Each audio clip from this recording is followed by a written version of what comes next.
Hi, I'm boat test editor Eric Colby, and today we're on the brand new 250 OSX from Chaparral Boats.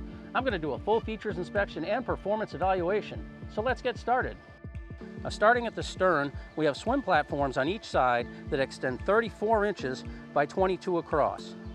There's a 5-inch cleat that's a pull-up, but then also up high there's another one on the stern, and notice this stainless steel chafe plate. It's a nice touch. This hatch for the ladder is on a tension hinge, so you don't have to worry about holding that while you deploy the 4-step ladder. Another thoughtful feature. As we work our way across, you've got room to pass between the motor and the splash well. Freshwater flush. Access plate gets you to components you would need to get to down in the bilge. And then over here, okay, up top we have a fuel fill, then the stereo remote, which is standard, a nice touch, and down low is the pump out. You have the same cleat installation that you saw on the starboard side. All right, this is an 8-foot 6-inch wide boat, which means you don't need a permit to trailer it. Having a fuel fill on the port side and here on the starboard means when you pull into a land-based gas station, you don't have to choose which side you're going to fill from. Now, it's a 4-inch step up to a passageway that's a foot wide in between the stern seats. Now, what's amazing about this is how easy these seat backs slide. There's no ratchet, there's no click, it just moves, and you're either forward facing, you're aft facing. Put it back into the forward facing, undo a latch, and the whole thing picks up. And there's a huge storage tub in there, 31 inches long by 17.5 wide and 15 inches deep. But always thinking about access, because the folks at Chaparral are boaters. You can pull the tub out, it's light, your steering pump's down there, your fuel water separator, your oil, anything you need to get to. Yes, you're gonna have to crawl a little bit, but the access is there. Good example of how much space you have. There's 3 life jackets in there and they look like they're barely touching the bottom. Okay, from this aft passageway, 1 foot down into the primary cockpit area, 88 inches from the base of that step, all the way up here to the base of the helm console. Then we're 42 inches wide. So there's a lot of space to work with in here. Our test boat had the optional C-deck matting, and notice the size of these drains in the aft corners of the cockpit. 3.5 inches in diameter.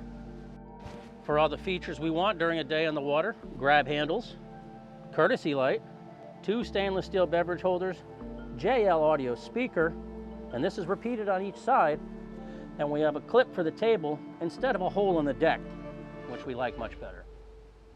We have additional bench seats on each side, deep storage. On the port side, we also have your battery switches, circuit breaker, and an air pump for blowing up water toys.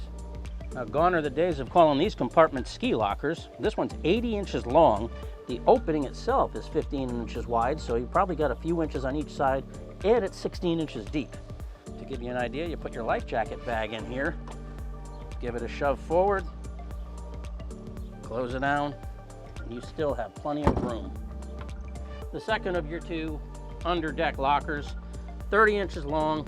The opening is 16 inches wide. It goes wider than that outboard on each side, and it's 16 inches deep. Opens on a gas strut, and you got access to your batteries. If you need to remove the batteries, you will go through the removable bins in the aft bench seats. Our test boat has the optional water sports arch, and it folds down with the push of a button if you got to clear a low bridge.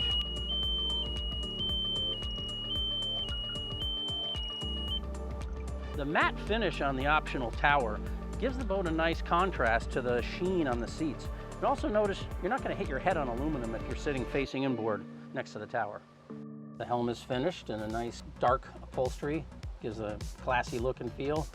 2 7-inch SIMRAD screens come standard. You can split them up using one for engine data and the other for navigation. And stainless steel plates on each side are your accessory switches that are clearly labeled, and they light up when they're powered up. Ignition is alongside the tilt wheel, and your stereo is to starboard just ahead of your digital controls. For those who like their music, you have 2 speakers in the bow, 2 more in the cockpit, 2 alongside the helm seats, plus a big subwoofer under the helm console. On both bucket seats at the helm, you pick up the left-hand lever to move the seat fore and aft. You raise the right-hand lever to rotate the seat inboard. Okay, in the port console, there's a glove box up top. It's got some tension hinges on it that are brand new, but there's padded place for you to place a cell phone, something like that. No charging ports of any kind. And the port console opens nice and wide, and inside there's a private head. They have upgraded this boat with the porcelain Tecma with the pump out. It normally comes standard with a porta potty. Overall headroom in this compartment is 44 inches, and seated headroom on top of the toilet is 32. There's a stainless steel sink with a pull-up shower, mirror, and an opening port. When the temperatures get a little chilly, close off the air dam, close off the windshield. The passageway to the bow at its narrowest is 21 inches wide. And look at these seat backs, 17 inches. I'm in up to my shoulder, and I've got a perfect grip on the rail. You've got padded bolsters all the way around in the bow. The center cushion is removable, so you can step up to work the anchor, and there's a non-skid underneath this snap-in area. For bow storage, insulated cooler. On the port side, notice that these hinges hold the seat bottom up on their own. You can use two hands to remove the short leg for the bow filler cushion. This is a thoughtful touch, so the legs for the filler cushion don't just flop all over the place. They lock into position. Small things, but again, they've been out on boats and they know things shouldn't flop around.